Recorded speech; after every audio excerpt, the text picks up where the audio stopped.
The sky was still a deep, unbroken black when Tom arrived outside the warehouse for his first shift, standing alone in the brittle morning cold as if he were waiting outside the entrance of some enormous sleeping beast. His breath drifted into the air in thin white ribbons. Trucks idled in the loading bays, their engines rumbling like distant thunder, and the huge metal structure seemed to hum with a low mechanical heartbeat that pulsed through the ground beneath his boots. A man approached from the side, moving with the weary steadiness of someone who had walked the same path thousands of times. His beard was streaked with grey, and his boots were so worn they looked moulded into the shape of his feet. "You must be Tom," the man said, shifting his lunchbox under one arm. "New lad?" "Yes, sir," Tom replied, trying not to sound nervous.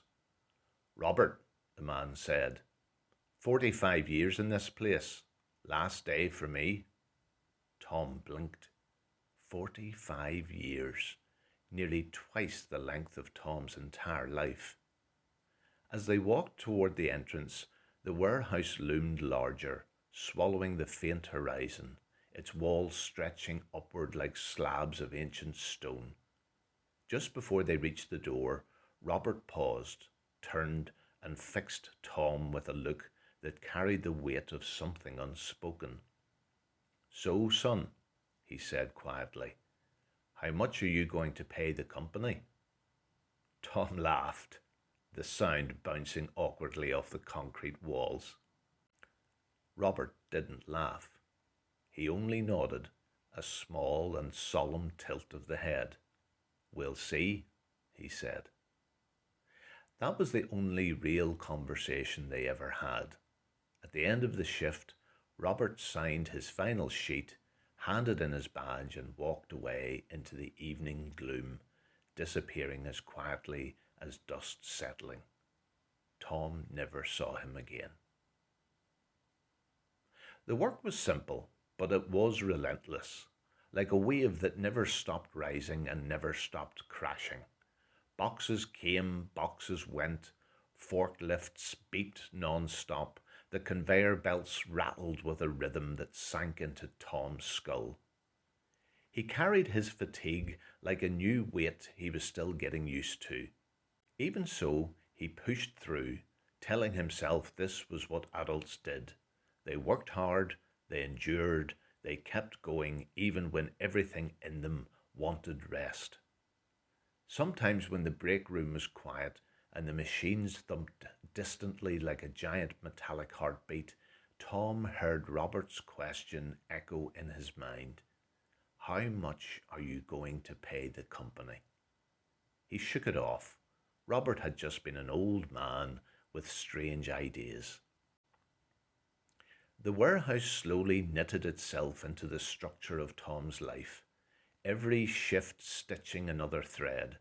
Days didn't pass, they blended, merging into one long stretch of fluorescent lit monotony.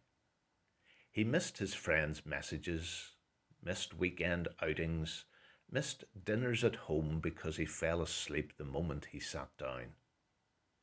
His dream of becoming a mechanic, once bright, loud, exciting, began to drift to the edges of his mind like an object sinking slowly beneath water.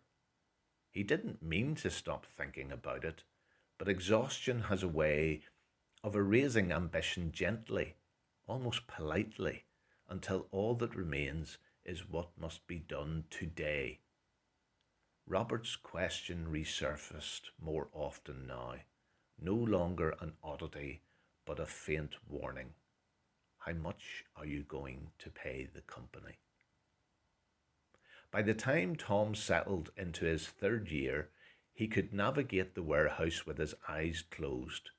The rhythms were inside him now, the clang of metal, the buzz of lights, the predictable alarm of the forklift reversing.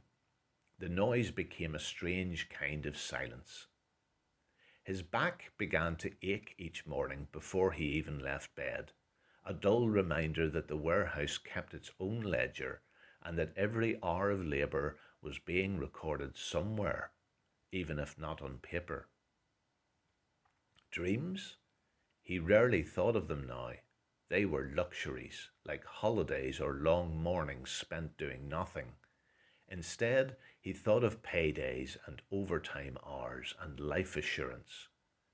The idea that he was paying the company no longer sounded absurd. It sounded uncomfortably close to something true. It didn't happen all at once. Nothing dramatic, just erosion. His spark faded gradually, like a candle burning too slowly for anyone to notice it shrinking. His world narrowed to aisles, pallets, deadlines, and shift rotations. He stopped asking himself what he wanted from life, stopped imagining alternatives, stopped wondering what he could have been. The warehouse didn't take anything directly. It simply watched while Tom handed things over, one by one, quietly, obediently, without ever asking to see a receipt. It was a winter morning 20 years in when the breaking point finally arrived. Tom was lifting a pallet to the second shelf, stretching just a little farther than he should have. A sharp, sickening crack tore through his back, a sound that felt like a steel cable snapping inside him. He collapsed to his knees, breath ripped from his lungs, pain searing through him with a cold fury. For a moment the world shrank to a tunnel of blinding white. Then it became a tunnel of red. Two co-workers helped him hobble to the medic room. The factory doctor spoke gently but firmly, using words that felt like nails being hammered into Tom's chest. Degeneration, strain, permanent risk, chronic. As Tom stared down at the dull grey floor, Robert's voice returned to him, sharp, haunting, perfectly clear. How much are you paying the company? Everything, Tom whispered to no one. But after 2 weeks of recovery, he came back. He had bills, responsibilities, family. Life had settled around him like concrete, and he was stuck. Something inside him had gone out, not in a blaze, just quietly, like a light bulb dimming for the last time. The years that followed rolled over Tom like a slow tide. He aged into the kind of man he used to pity. Tired eyes, stiff walk, a smile that didn't quite reach his face. He watched younger workers come and go with the speed of passing seasons. They arrived with bright dreams and eager hands. He wondered if any of them saw what he had never seen, how the warehouse whispered promises of stability while secretly collecting debts from their bodies, their time, their lives. Tom no longer asked himself what he wanted from life.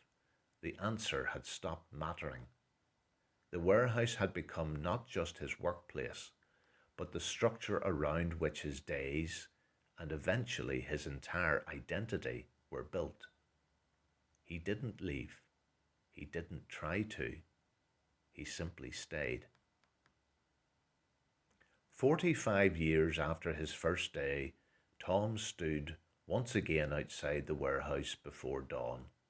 The air was cold, the sky dark, and the building towered over him in the same silent, imposing way it had when he was 18. But Tom was not the same. His back curved slightly, his breath came slower, his hands trembled faintly when he zipped his jacket.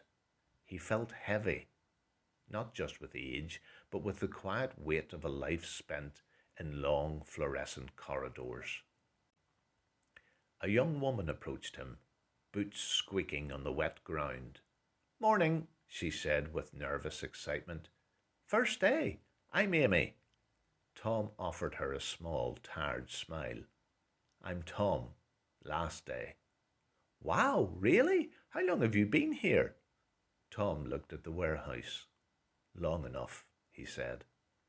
They walked together toward the entrance, and Tom noticed the bright spark in her eyes, the same spark he had once carried like a torch before time and routine dimmed it into something faint and fragile. Just before they reached the door, he stopped, placing a gentle hand on the steel frame. "So, Amy," he said softly, "how much are you going to pay the company?" She laughed, completely unaware. "Pay them? They pay me." Tom nodded, slowly, sorrowfully, with the weight of 4.5 decades behind the gesture. "Give it time," he whispered. The door slid open, and the warehouse swallowed them both.